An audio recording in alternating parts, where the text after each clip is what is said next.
আসসালামু আলাইকুম রহমতুল্লাহি ওয়া প্যালেস্টাইন সলিডারিটি মুভমেন্ট বাংলাদেশের আয়োজনে ফিলিস্তিনের গাজায় সংগঠিত শতাব্দীর বর্বরোচিত গণহত্যার প্রতিবাদে মার্চ ফর গাজা শিরোনামে এক বিশাল বিক্ষোভ সমাবেশ ও গণজমায়েতের আয়োজন করা হয়েছে।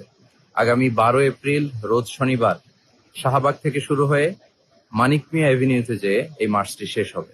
ইনশাআল্লাহ তাআলা আমি নিজে সশরীরে এই বিক্ষোভ সমাবেশে উপস্থিত থাকব এবং আপনারাও দলে দলে যোগদান করুন। মানবতার পক্ষে, ন্যায়ের পক্ষে, গাজাবাসীদের সমর্থনে দল, মত, জাতি, বর্ণ, পেশা নির্বিশেষে সবাইকে এই প্রোটেস্টে অংশগ্রহণের জন্য আমি উদাত্ত আহ্বান জানাচ্ছি।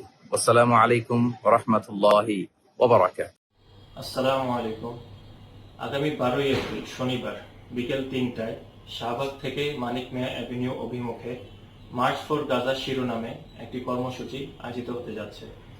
আসুন আমরা সবাই মিলে সর্বস্তরের মানুষ এই বিক্ষোভ মিছিলে অংশগ্রহণ করি এবং ফিলিস্তিনবাসীর প্রতি আমাদের পূর্ণ সমর্থন পুরো বিশ্বকে জানিয়ে দিই। আগামী 12 এপ্রিল শনিবার বিকেল 3টায় শাহবাগ থেকে মানিক মিয়া অ্যাভিনিউ অভিমুখে মার্চ ফর গাজা শিরোনামে একটি কর্মসূচি আয়োজিত হতে যাচ্ছে।